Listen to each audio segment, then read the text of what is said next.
Somehow we got moved in time. This time, it's not ours. 1943 was yesterday for me. Nancy Allen.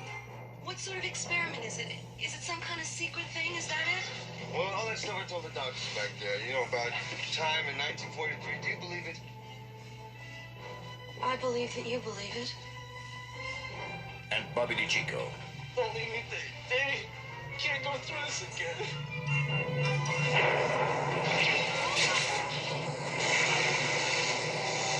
The Philadelphia Experiment. What's up, everyone? Movie Mania Nick here with another movie review. This time the movie is The Philadelphia Experiment, which came out in 1984, and it starred Michael Pare, Nancy Allen, Bobby DiCicco, and Stephen Tobolowsky, and the director was Stuart Raffill. So this movie is basically about a United States Navy destroyer escort participates in a Navy invisibility experiment that inadvertently sends two sailors 40 years into the future. All right, guys, so I've seen this movie, and I mean, it's not my favorite movie. I should say favorite time travel movie, but it was a decent movie for the 1980s, for what they had. The special effects, I mean, you could tell it was just so cheesy. It's just kind of a cheesy, corny time travel movie. But the special effects, or the CGI, yeah, it was really not that great. You could really tell what was there and what was not there when they were filming it or was behind the screen. It was not the greatest. But like I said, it was 1984. They don't have what they have now to do CGI back then. So, but the story is basically two guys.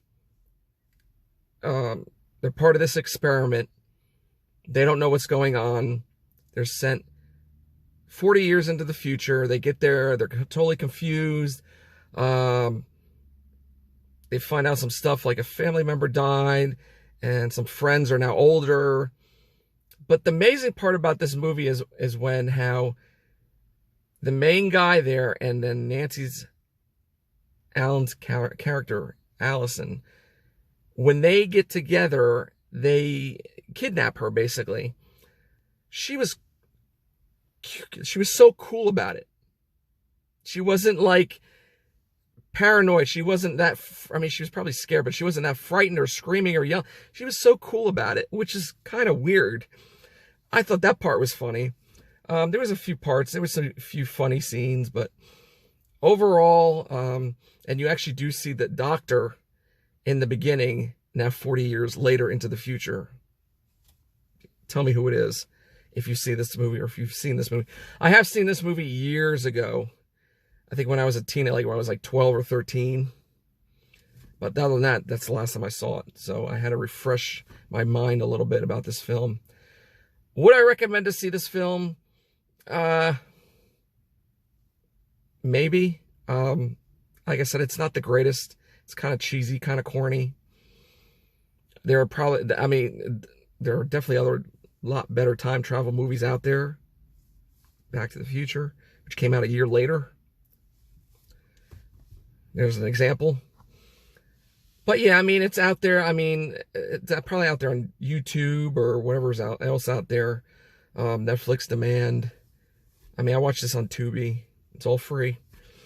But anyway, yeah, I mean, if you like Nancy Allen as an actress, or the other guy, the main actor, he was actually in Eddie and the Cruisers movie, just to let you know. There's a little fun fact for you. And that's it, guys. That's all I really have to say about this film.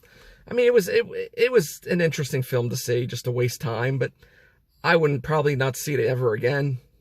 Just maybe twice for me. That's it. I'm done. And now it's time for fun facts.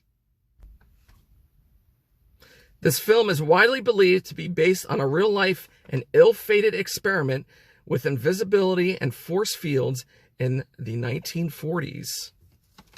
The U.S. Navy did not support the making of the film as it did not wish to be associated with the allegedly true events surrounding the events of Philadelphia Experiment.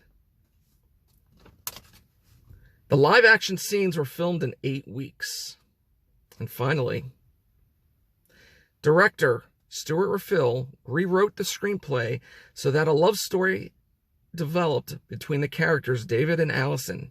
He also removed a lot of scientific dialogue concerning explanations for the way and how of the time travel element of the film, which a lot of people do like that. So maybe some of it was part of a downside of this movie, because you have to ask yourself, why did this happen? How did this happen? They've never really explained it in this film, which is kind of a downfall. And that's it, guys. That is my movie review for The Philadelphia Experiment, which came out in 1984. I hope you enjoyed that. As always, smash that like button, share, support, hit that notification bell, notify my next video or vlog will be up. And also check me out on Instagram under the same name, Movie Mania Nick. And remember, be excellent to each other. And party on, dudes.